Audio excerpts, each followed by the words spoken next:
বিসমিল্লাহির রহমানির রহিম। আসসালামু আলাইকুম ভিউয়ার্স, আশা করছি যে যেখানে আছেন ভালো আছেন, সুস্থ আছেন। Welcome to my channel chef Sharmin.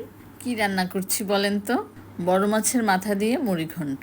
তো এই মুড়ি ঘন্ট কিন্তু আমাদের বাসার সবার এতটাই পছন্দ, তাই যে কোনো বড় মাছ আনলে আমি সেটা মাথা দিয়ে মুড়ি ঘন্টই করি। তো ভাত দিয়ে তো মুড়ি ঘন্ট খাই, এবং সকালের নাস্তায় কিন্তু কোনো সবজি লাগে না, শুধু এই মুড়ি ঘন্টর ডাল হলে সেটা দিয়েই রুটি খায় সবাই, এতটাই পছন্দ সবার। তো চলুন ভিডিওতে একটি লাইক দিয়ে শুরু করা যাক। তো প্রথমেই সরিষার তেলে 4 টেবিল চামচ পেঁয়াজ কুচি দিয়ে ভেজে নিচ্ছি, এবং তেজপাতাও দিয়ে দিয়েছি সাথে ছোট একটা। এবং পেঁয়াজ তেজপাতা একবারে সুন্দর করে ভাজা হয়ে গেলে, একটু নরম নরম হয়ে এলে, তখন এই পর্যায়ে দিয়ে দিচ্ছি 2 টেবিল চামচ রসুন বাটা, এবং সামান্য একটু পানিও দিয়ে দিচ্ছি যাতে শুকনো মশলাগুলো পুড়ে না যায়। তো এখন একে একে দিয়ে দিচ্ছি মরিচ গুঁড়া 1 চা চামচ পরিমাণ, হলুদ গুঁড়া 2 টেবিল চামচ পরিমাণ, লবণ স্বাদ মতো, এবং দিয়ে দিচ্ছি ধনিয়ার গুঁড়া 1 চা চামচ, এবং কাঁচা জিরার গুঁড়া 1 চা চামচ দিয়ে ভালোভাবে কষিয়ে নিচ্ছি। 2-3 বার অল্প অল্প পানি দিয়ে কিন্তু মশলাটাকে ভালোভাবে কষিয়ে নিতে হবে। মশলাটা ভালোভাবে কষানো হয়ে গেলে আর একটু পানি দিয়ে দিচ্ছি বড় মাছের মাথাটা কষানোর জন্য। যেহেতু এখানে আস্ত মাথা নিয়েছি, মাথাটা কাটতে পারিনি আমি, তো এখন কষাতে কষাতে মাছটা কিন্তু পুরোটা ভেঙে যাবে, সেজন্য একটু পানি দেওয়া, যে ভালোভাবে মাথাটা একেবারে কষানো হয়ে যাবে এই পানিতেই।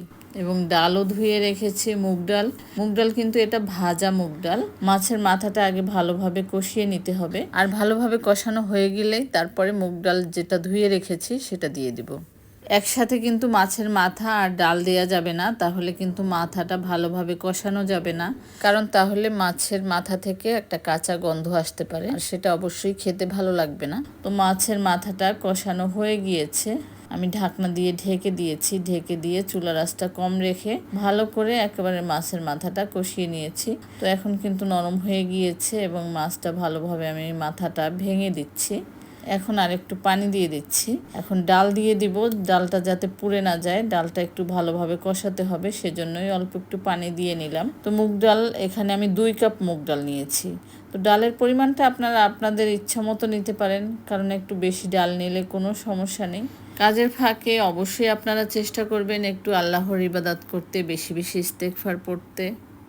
ডাল এবং মাছের মাথা আর একটু ভালোভাবে কষিয়ে নিয়ে তারপরে আমি এখন পানি দিয়ে দিচ্ছি। তো এখানে কিন্তু পানির পরিমাণটা একটু বেশি দিতে হবে, আর গরম পানি দিয়েছি, অবশ্যই গরম পানি দিতে হবে, না হলে কিন্তু ডালটা ফুটতে অনেক দেরি হবে। তো এখন চুলার আঁচটা মাঝারি রেখে আমি ঢেকে দিয়ে ডালটা রান্না করব একেবারে ফুটে ওঠার আগ পর্যন্ত।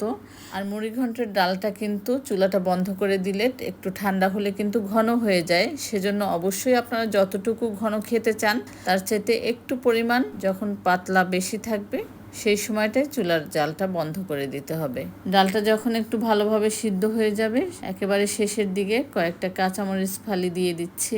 তো কাঁচামরিচ ফালি দিয়ে ভাজা জিরার গুঁড়া দিয়ে আমি চুলার আঁচটা একটু কমিয়ে রেখে 2 মিনিটের মতো রান্না করব। তো ডাল ভালোভাবে সিদ্ধ হয়ে গিয়েছে, ঘনত্বটাও একেবারে পারফেক্ট। তো এই পর্যায়ে চুলাটা বন্ধ করে দিচ্ছি। তো চুলার আঁচটা বন্ধ করে দেওয়ার পরেও কিন্তু ঢাকনা দিয়ে আমি 2 মিনিট ঢেকে রাখবো। আপনারা বাসায় এভাবে ট্রাই করবেন, আর আশা করছি একটি লাইক দিয়ে সুন্দর সুন্দর কমেন্ট করে আমাকে উৎসাহিত করবেন, কারণ আপনাদের একটি কমেন্ট কিন্তু আমাকে অনেক উৎসাহ দেয়। আর যদি সময় সুযোগ হয় ভিডিওটি শেয়ার করে দিবেন ফ্রেন্ডস ও ফ্যামিলির সাথে। আজ এ পর্যন্তই বিদায় নিচ্ছি। সকলে ভালো থাকবেন, সুস্থ থাকবেন। আল্লাহ হাফেজ।